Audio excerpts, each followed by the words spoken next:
तो ये है यूपीएससी मेंस एग्ज़ाम 2020 का एसए का पेपर। ठीक है, यूपीएससी मेंस एग्ज़ाम 2020 का एसए का निबंध का पेपर। ठीक है, जो कि ये मेंस एग्ज़ाम शुरू हुआ है 8 जनवरी 2021 से। ठीक है, जो 2020 का एग्ज़ाम है की जो परीक्षा है यूपीएससी की, तो 4 अक्टूबर को प्रीलिम्स हुआ था, 8 जनवरी 2021 से मेंस एग्ज़ाम शुरू हो रहा है। ठीक है, 5 दिन तक चलेंगे ये, और सारे पेपर हम आपको दिखा देंगे कि क्या क्या क्वेश्चन इस बार पूछे गए हैं। ठीक है जी, तो 5 दिन का मेंस एग्ज़ाम होता है यूपीएससी का इसमें। तो पहले दिन जो होता है जीएस, वो निबंध का पेपर होगा। ठीक है, जो कि ये हुआ है निबंध का पेपर। इसके बाद आपके जीएस के चारों पेपर होंगे, और उसके बाद इंडियन लैंग्वेज का और इंग्लिश का कंपलसरी जो पेपर होता है, और उसके बाद ऑप्शनल के पेपर। ठीक है, तो ये है निबंध का पेपर, और देखते हैं इसमें क्या क्या पूछे गए हैं। क्वेश्चन पेपर देखना बहुत ज़रूरी है, क्योंकि एक ना एक दिन आपको यही क्वेश्चन, इसी तरीके से क्वेश्चन पेपर आपके सामने आएगा, इसलिए उसको एनालिसिस करना, देखना कि किस तरीके से क्वेश्चन पूछे जा रहे हैं पिछले वर्षों में। ठीक है, बहुत इंपॉर्टेंट है। और अभी चूंकि ये पेपर हुआ है तो तुरंत तो यूपीएससी वेबसाइट पर अपलोड किया नहीं जाता है, तो आप हमारे टेलीग्राम से अपलोड कर सकते हैं, या जहाँ से भी आपको मिल जाए, या फिर देख भी सकते हैं ऐसे। ठीक है, तो सारे ही पेपर 250-250 नंबर के होते हैं यूपीएससी मेंस एग्जाम में। केवल लैंग्वेज वाले पेपर जो होते हैं वो 300-300 नंबर के होते हैं, लेकिन क्वालिफाइंग होते हैं वो दोनों। ठीक है, उनके मार्क्स जुड़ते नहीं हैं, लेकिन ये 250-250 नंबर वाले जो पेपर होते हैं इनके सबके मार्क्स जुड़ते हैं। ठीक है, जैसे कि एसए का हो गया, और जीएस के 4 पेपर हो गए, उसके बाद ऑप्शनल के हो गए। ठीक है, इनके मार्क्स जुड़ते हैं, लेकिन इंडियन लैंग्वेज का और इंग्लिश वाला पेपर जो होता है वो 300-300 नंबर का होता है, लेकिन उनके मार्क्स जोड़े नहीं जाते, बस क्वालिफाई करना होता है। 25% मार्क्स क्वालिफाइंग उसके होते हैं। ठीक है, वो जब भी होगा हम आपको बता देंगे। ठीक है जी, तो देखते हैं इस बार का 3 घंटे का पेपर होता है ये, और तो देखते हैं। अच्छा, एक चीज़ यहाँ पे इंपॉर्टेंट बताई गई है कि जो भाषा आपने, जो मीडियम आपने चुना होगा फॉर्म फिलअप करते समय, उसी मीडियम में आपको लिखना चाहिए, लिखना होगा आंसर। चलिए देखते हैं क्या पूछा गया है। तो 2 सेक्शन होते हैं, सेक्शन ए और सेक्शन बी। हर एक सेक्शन से आपको एक एक ऐसे लिखना ज़रूरी होता है। ठीक है, और जिसकी वर्ड लिमिट होती है 1000 से 1200 शब्द। 1000 से 1200 शब्दों के बीच में आपको हर एक निबंध लिखना होता है। 2 निबंध लिखने होते हैं, 125 नंबर का हर एक निबंध होता है। ठीक है, तो सेक्शन ए में 4 निबंध दिए गए हैं, और सेक्शन बी में भी 4 निबंध दिए गए हैं, तो इनमें से एक एक ही आपको करना है। ठीक है जी, तो लास्ट ईयर भी हम लोगों ने क्वेश्चन पेपर देखा था, और देखिए यहाँ पे 2 तरीके के निबंध पूछे जाते हैं। एक होता है अब्स्ट्रैक्ट, मतलब जो टॉपिक होते हैं अमूर्त विषय, और दूसरा होता है जो किसी सामाजिक समस्या या डायरेक्टली किसी जो सामाजिक समस्या है उससे लिंक होता है कहीं ना कहीं। ठीक है, लेकिन इस बार देखा गया है कि ज़्यादातर जो ऐसे पूछे गए हैं वो सब अमूर्त विषय से ही पूछे गए हैं। ठीक है, तो पहला यहाँ पर ऐसे पूछा गया है, मनुष्य होने और मानव बनने के बीच का लंबा सफ़र ही जीवन है। ठीक है, ये एक अमूर्त विषय, यानी आप इसको डायरेक्टली किसी सामाजिक समस्या से लिंक नहीं कर सकते हो। ठीक है, फिलोसफिकल आप एक तरीके से मान सकते हो ये जो ऐसे होते हैं। ठीक है, तो मनुष्य होने यानी life is long journey between human being and being human. तो मनुष्य होने और मानव बनने के बीच का लंबा सफ़र ही जीवन है। ठीक है, तो इसके बारे में आप काफ़ी अच्छा लिख सकते हो अगर आपने ऐसे पढ़े हैं अपने टॉपर्स के कॉपी। देखिए, कुछ इंपॉर्टेंट चीज़ें आपको ऐसे के बारे में बता दें जो आपको करनी चाहिए इस पेपर की तैयारी के लिए।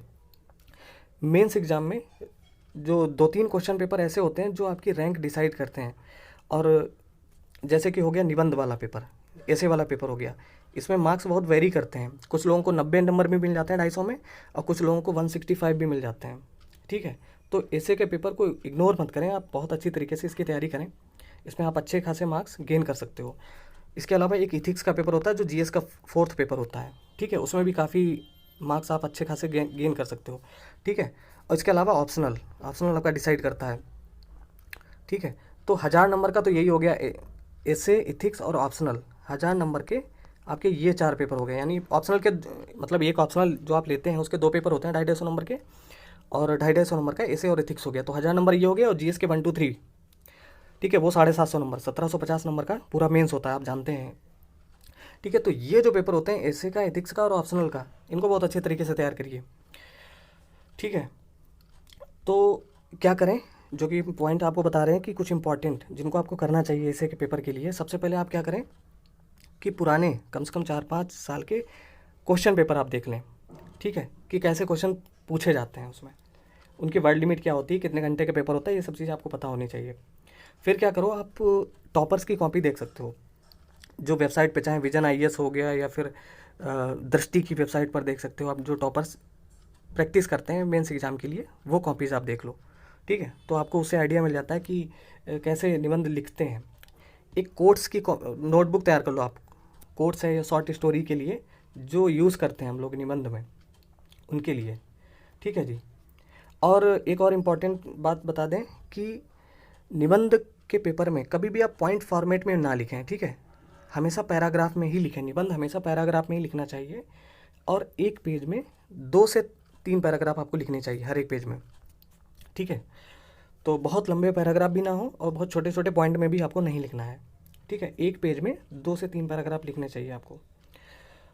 ओके, तो ये पहला टॉपिक था, मनुष्य होने और मानव बनने के बीच का लंबा सफ़र ही जीवन है। तो आप इसमें ऐतिहासिक जो तथ्य हैं उनका भी जिक्र कर सकते हो कि मनुष्य के रूप में जन्म लेना और मनुष्य बनना, मानव बनना, ठीक है, उसके उसके संबंध में लिखना है ये। अगला जो क्वेश्चन है वो है, विचार परक संकल्प स्वयं के शांत चित्त रहने का उत्प्रेरक है।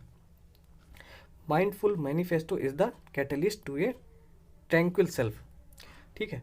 तो विचार परक संकल्प स्वयं के शांतचित्त रहने का उत्प्रेरक है, ठीक है। ये भी फिलोसफिकल ऐसे है, ये अमूर्त विषय से पूछा गया है।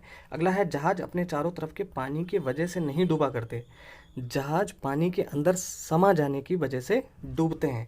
टॉपिक को समझना बहुत इंपॉर्टेंट है। यहाँ ये कहा गया है निबंध में कि जो पानी का जहाज है, ठीक है, वो क्यों डूबता है, उसके चारों तरफ पानी है इसलिए नहीं डूबता है, बल्कि पानी उसके अंदर घुस जाता है, इस वजह से वो डूब जाता है।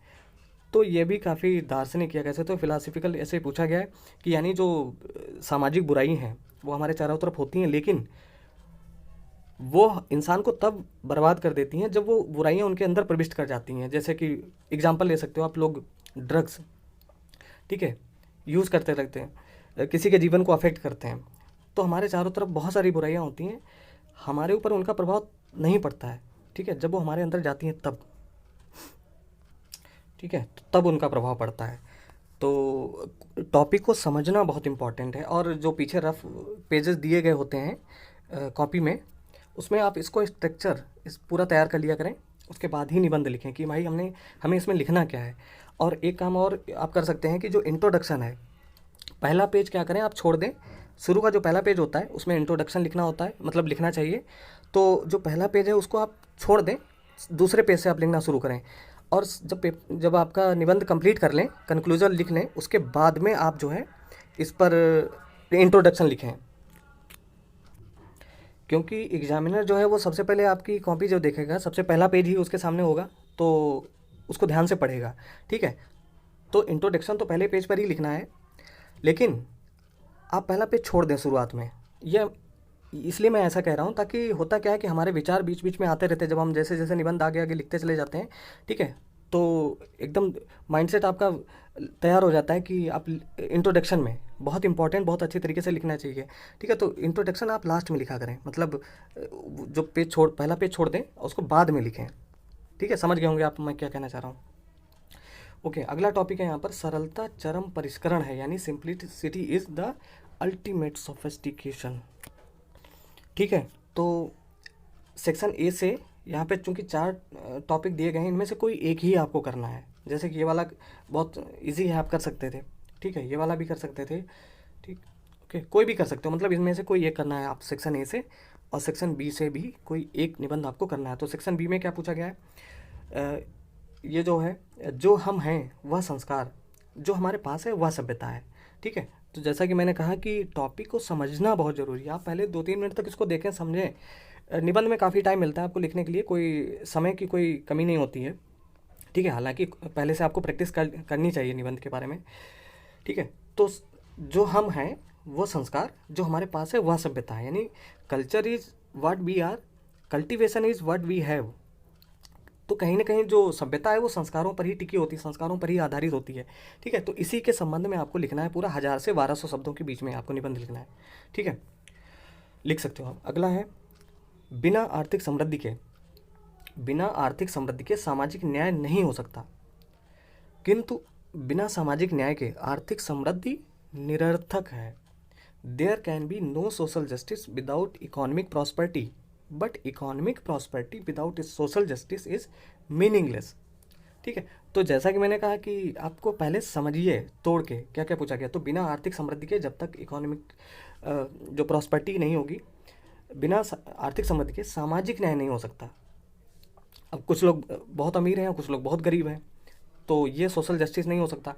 किंतु बिना सामाजिक न्याय के जब तक सोशल जस्टिस नहीं होगा, तो जो सामाजिक समृद्धि, आर्थिक समृद्धि वो निरर्थक है, उसका कोई मतलब ही नहीं है।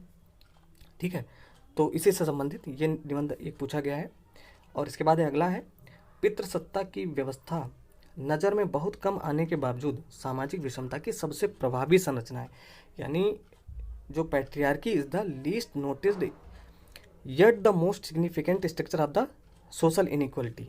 ठीक है, बहुत इंपॉर्टेंट इसे पूछा गया है। महिलाओं से संबंधित हर साल कोई ना कोई महिलाओं की समस्या से संबंधित पूछा जाता है, और वीमेंस रिलेटेड इशूज से तो इस बार भी पूछा गया है, और जिसको आप लिख सकते हो अच्छी तरीके से। लास्ट यहाँ पे है, अंतर्राष्ट्रीय संबंधों में मौन कारक के रूप में प्रौद्योगिकी, साइंस एंड टेक से भी होता है। अब निबंध किसी भी टॉपिक पे पूछा जा सकता है, इन्वायरमेंट से रिलेटेड पूछा जा सकता है, साइंस एंड टेक से पूछा जा सकता है। लास्ट ईयर पूछा गया था, बहुत इंपॉर्टेंट। ठीक है, तो technology as this silent factor in international relations. अभी हाल ही में आपने देखा होगा पिछले कुछ महीनों में कि हमारे देश में पबजी बैन कर दिया गया है। ठीक है, बाकी बहुत सारे, तो कहीं ना कहीं लिंक कर सकते हो आप इस निबंध को अंतर्राष्ट्रीय संबंधों में मौन कारक के रूप में प्रौद्योगिकी। और आपने G11 के बारे में जो ग्रुप बनाने की बात चल रही थी, न्यूज़पेपर्स वगैरह में आप पढ़ते होंगे तो देखा ही होगा कि भाई उसमें बात की जा रही थी कि चाइना को नहीं रखेंगे, बाकी जो कंट्रीज़ हैं, बाकी डेमोक्रेटिक कंट्रीज़ हैं, उनका एक ग्रुप बनाया जाएगा।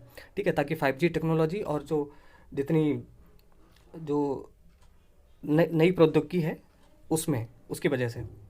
ठीक है जी, तो ये निबंध का पेपर पूछा गया था, और ये इसकी अगर आपको PDF चाहिए